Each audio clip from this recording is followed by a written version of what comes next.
Hi, good evening. இப்போ நம்ம இன்றைக்கி ஏற்கனவே பிரதியீட்டில் ஒன்று பார்த்துட்டோம். பிரதியீட்டில் இன்னொரு கொஷின் பார்ப்போம். சரியா? இப்படி ஒரு மெதட்லையும் வரலாம். அது எப்படின்னு சொல்லி பார்ப்போம். அதுக்கு எப்படி செய்யலாம். சரியா? இப்போ இதில் என்ன கீழே தரப்பட்டுள்ள வினாக்கள் தரப்பட்டுள்ள கோட்டுப்படுத்தி அடிப்படையாக கொண்டவையா? சரியா? இதில் ABCDEFGH ஆகிய எழுத்துக்களுக்கு 1 2 3 4 5 6 8 இல்லை 9 என்னும் இலக்கங்களில் ஒன்று தரப்பட்டுள்ள வரிசையில் என்று தனியாக குறிக்கின்றது. இது கிடைவழியோ நிறைவழியோ இலக்கங்களின் கூட்டுத்தொகை வலக்கை பக்க நிரலிலும் ஒரு நிலை குத்து நிரல் வழியிலும் மூளை விட்ட வடிவிலும் இதுல கூட்டுத்தொகைகள் பொருந்தும் என்று சொல்லியிருக்காங்க. சரியா? அதாவது இப்ப இதுல கூட்டுத்தொகை இப்படியும் வருமா, இப்படியும் வரும், அதே நேரம் இப்படியும் வரும், அதே நேரம் இப்படியும் வரும். கூட்டுத்தொகை எந்த பக்கம் கூட்டினாலும் இவங்க இந்த தந்திருக்கிற இலக்கங்கள் எல்லாம் சமனாக வர வேண்டும். சரியா? அதான் அவங்க சொல்றாங்க. விளங்கித்தனவங்க என்ன சொல்றாங்க, இந்த 1ல இருந்து இந்த 9 வரைக்கும் நம்பர் 8ஆம் நம்பர் இதுல வந்திருக்கு. அதில் 1ல இருந்து 9 வரைக்கும் நம்பர் தந்திருக்காங்க. இந்த ஒரு லெட்டர்ஸுக்கும் ஒரு நம்பர் வரும். அந்த நம்பர் ஒரு தரம் தான் வரும். அது உங்களுக்கு நல்லா தெரியும். எந்த ஒரு இதுலையுமே நம்ம கணக்கு செய்யக்குள்ள இதுல ஒன்லையும் போடுற நம்பர்ஸ் ஒரு தரம் தான் ஒரு நம்பர் வரும். இதுக்கு இப்போ எந்தெந்த நம்பர்ஸ் வரும்னு சொல்லி நம்ம ஃபர்ஸ்ட் கண்டுபிடிக்கும். சரியா? ரைட். ஃபர்ஸ்ட்டுக்கு நம்ம இப்போ இது எல்லாத்துல கூட்டுத்தொகையும் இந்த எழுத்துறதுக்கு என்ன நம்பர்ஸ்ன்றதை பார்த்துட்டு கேள்வி என்னன்றதை செய்வோம். இப்போ இன்னொரு விஷயம் என்னன்னு சொன்னா, இவங்க இப்படி உங்களுக்கு ஒரு ஷார்ட் கட் ஒன்று இப்படி ஒரு கணக்கு எப்படி செய்யறதுக்கு ஒரு ஷார்ட் கட் சொல்றேன்னு கேட்டுக்கோங்க. இப்போ இப்படி ஒரு கணக்கு தந்தாங்கன்னு சொன்னா அதை கண்டுபிடிக்க சொன்னா நீங்க என்ன செய்யணும், இவங்க தந்திருக்கிற அந்த கூட்டுத்தொகை இருக்கு தானே, இந்த எல்லா கூட்டுத்தொகையிலையும் ஆகக்கூடிய கூட்டுத்தொகை எந்த பெருமானத்துக்கு வருகுதோ, சரியா, பெருமானம் எதுன்றத நம்ம ஃபர்ஸ்ட் கண்டு அந்த இடத்துல இருந்து நம்ம கணக்கை ஸ்டார்ட் பண்ணணும். அப்ப கணக்கு ரொம்ப ஈஸியா இருக்கும். அதுதான் நமக்கு சரியா இருக்கும்.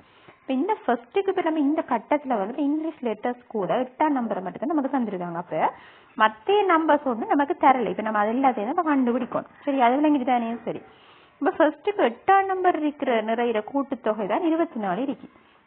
அப்ப இதுல இருக்கிற பாக கூடுதலான கூட்டுத்தொகை இந்த 24 தான். இதுல எல்லாத்துல கூட்டுத்தொகை விட ஆகக்கூடிய 24 தானே இருக்கு. அப்ப அதுல இருந்து இப்ப நம்ம கணக்கை ஸ்டார்ட் பண்ணுவோம். சரியா? இப்ப 24 இருக்குன்னு சொன்னா இங்க 8ஆம் நம்பர் வந்துருக்காங்க. இப்ப 24ல இருந்து 8 கழிச்சோம்னா பேலன்ஸ் 16 இருக்கு. சரிதானே? அப்ப இந்த ஜியும் இந்த ஹெச்சும் 16 நம்பர்ஸுக்குள்ள வரும். 16 நம்பர்ஸ் தந்திருக்கிற இந்த நம்பர்ஸ் இருக்கு. 1ல இருந்து 9 வரைக்கும் நம்பர்ஸ் தந்திருக்காங்க. அப்ப 1ல இருந்து 9 வரைக்கும் இந்த தந்திருக்கிற இந்த நம்பர்ஸுக்குள்ள எந்த நம்பர்ஸ் இந்த ஜிக்கும் ஹெச்சுக்கும் போட்டா 16 வரும் என்று பார்ப்போம். எந்தெந்த நம்பரை கூட்டினா 16 வரும்? 7 9 கூட்டினோம்னு சொன்னா 16 வரும். அது சரிதானே? இப்ப இந்த 7 9 ஜிக்கு எதை போடுற, ஹெச்சுக்கு எதை போடுறன்னு சொல்லி இப்ப நம்ம கண்டுபிடிக்கணும். இப்ப அதுக்கு என்ன செய்யணும்னு சொன்னா, இப்ப ஜிக்கு நம்ம 9 போடலாம். இப்ப சும்மா நீங்க பார்க்கக்குள்ள ஜிக்கு இப்ப நமக்கு 9 போட்டு பார்த்தா போடல. இந்த 10 இருக்கு.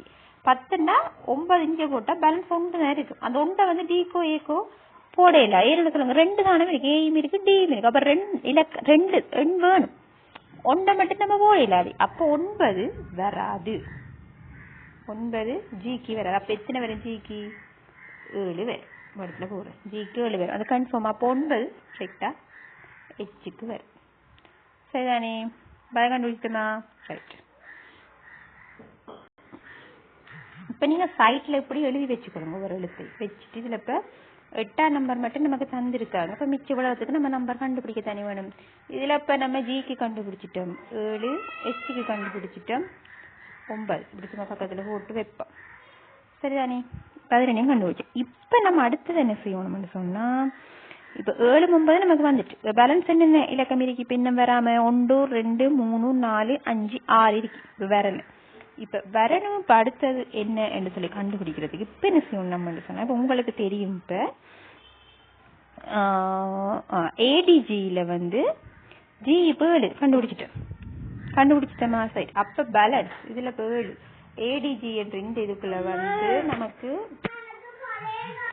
சரி. அப்ப ADGக்கு இப்ப நம்ம பெருமானம் காணணும். காண்றதுக்கு ஜிக்கு பெருமானம் நம்ம ஆல்ரெடி 7 கண்டுட்டோம். அப்ப ஏக்கு டிக்கு 7 சொன்னா பேலன்ஸ் இதுக்கு எத்தனை இருக்கு? 3 சொன்னா 2ம் 1 தான் வரணும். சரியா? இப்ப சும்மா ஏக்கு 2 போட்டு டிக்கு 1 போடுவோம். சம்டைம் இப்ப நீ இன்னொரு விஷயம் நான் ஏற்கனவே சொன்ன மாதிரி இங்க வர கூட்டுத்தொகை பார்க்கணும், இங்க வர கூட்டுத்தொகை பார்க்கணும், இங்க வர கூட்டுத்தொகையும் பார்க்கணும், மூல விட்ட கூட்டுத்தொகைகளும் பார்க்க வேண்டும். அத மறந்துடக்கூடாது. சரியா? ரைட். இப்ப ஏடிஜிக்கு வந்து இப்ப ஏக்கு 2ஐயும் டிக்கு 1ஐயும் போடுவோம். சரியா?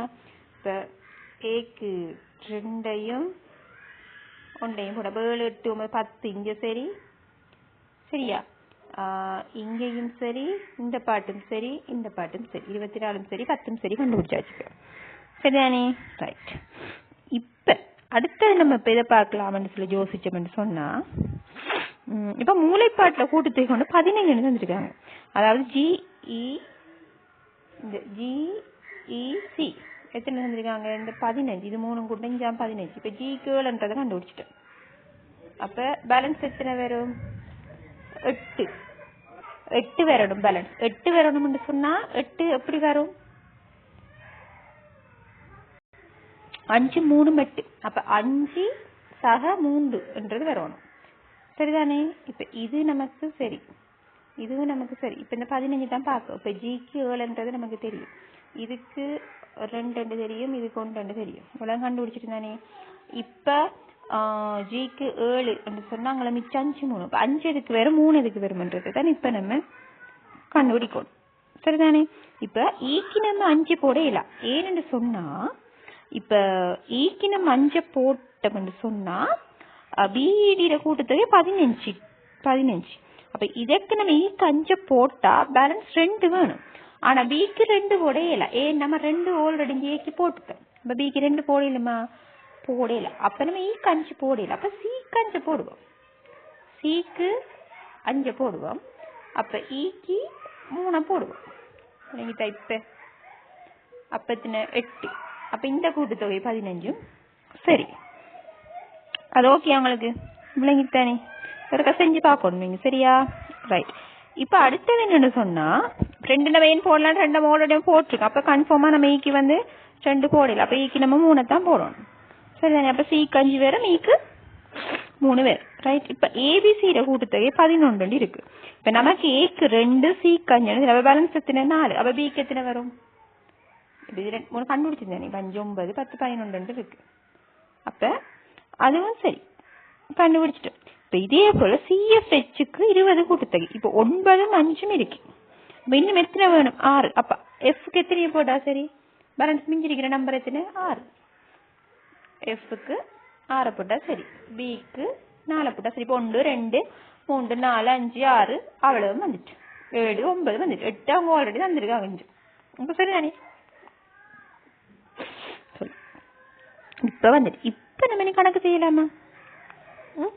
இனி கணக்கு என்ன சொல்லிருக்காங்கன்னு சொல்லி இனி கணக்க பார்க்கலாம். இப்ப எல்லாத்தையும் நம்ம கண்டுபிடிச்சு இனி கேள்வியில ஈஸியா பண்ணலாம். சரியா? இப்ப ஃபர்ஸ்ட் கேள்வியில என்ன சொல்லிருக்காங்க? குறைந்த பெருமை இதில் அழிக்கிறேன் நான் உங்களுக்கு செய்தா இருக்குது அழிக்க. இப்ப குறைந்த பெருமதியை பெரும் எழுத்து சோடி எதுன்னு சொல்லி வச்சிருக்காங்க. அதுக்கு என்ன வரும் விட? நம்ம எல்லாத்தையும் நம்பர் எழுதி வச்சதெல்லாம் நோட் பண்ணி பார்த்துக்கொள்ளணும். சரியா? இதுக்கு விட வந்து வரும் ஏயும் டியும் என்றதை வரும். நான் இடங்கானோட அழிச்சிடறேன். ஏயும் டியும் தான் இதுக்கு விட. சரியா? ரைட். இப்ப 2வது சிய பிரதிநிதித்துவப்படுத்துற எழுத்துன்னு சொன்னா சிக்கு என்ன எழுத்து தந்திருக்காங்க? சிக்கு வந்து இப்ப நம்ம கண்டுபிடிச்சது வந்து 5. அப்ப சி சமன் 5ன்னு சொல்லி வரும். அதான் இதுக்குரிய விடையா இருக்கு. சரியா? இப்ப நான் ஏற்கனவே போட்டு காட்டினதை வந்து நீங்க பார்த்து ஃபர்ஸ்ட் நோட் பண்ணிட்டு செஞ்சீங்கன்னு சொன்னா உங்களுக்கு ஈஸியா இருக்கும். சரிதானே? ரைட். டி இ கூட்டுத்தொகை என்று சொன்னா டிக்கும் ஈக்கும் என்ன? இப்ப டிக்கும் ஈக்கும் கூட்டுத்தொகை டி இ கூட்டுத்தொகை 7 வரும். சரிதானே? அப்ப அதுக்குரிய ஆன்சர் ஓகே. அடுத்து கீழே தரப்பட்டுள்ளவற்றில் கூடிய எண் பெறுமதியை கொண்டது வந்து எந்தெந்த இதன்னு சொல்லி கேட்டிருக்காங்க. ஜி பிளஸ் எஃப் வரும் கூடிய பெறுமதி. சரியா? அடுத்து என்ன சொல்லியிருக்காங்கன்னா, கீழே உள்ள சமநிலைகளில் உண்மையானது, கீழே உள்ள சமநிலைகளில் உண்மையானது என்று சொல்லி கேட்டிருக்காங்க. இதுல வந்து இதை விட குறைஞ்சது கூடியது வராது. இதான் வரும். சரியா? விளங்கிட்டான். இதுதான் பிரதியிடுதல். அது ரொம்ப ரொம்ப ஈஸி, சிம்பிளா நம்ம செஞ்சுட்டு போயிடலாம் பிரதியிடுதல் கணக்கு. சரியா? எப்பயுமே நீங்க இந்த கணக்குக்கு சொல்லித்தர ஷார்ட்கட் கூடிய தானத்துல இருந்து இந்த கணக்கை செஞ்சீங்கன்னு சொன்னா ரொம்ப ரொம்ப ஈஸியா வந்து நம்ம கணக்கை கண்டுபிடிச்சு போயிடலாம். Okay, right, thank you.